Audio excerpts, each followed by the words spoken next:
আমরা এখন বগুড়ার শ্রী রামকৃষ্ণ আশ্রম, এটাকে রামকৃষ্ণ মিশনও বলা হয়, চলুন যাচ্ছে।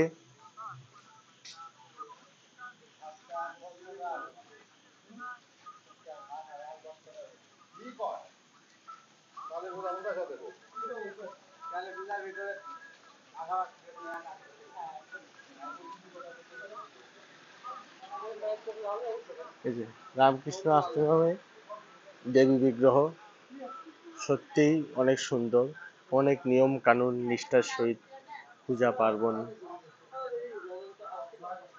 শ্রী রামকৃষ্ণ আশ্রম। রামকৃষ্ণদেবের একটি কথা আমার খুব ভালো লাগে, সেটি হলো যত মত তত পথ। সত্যিই কথাটা আমার অনেক ভালো লাগে।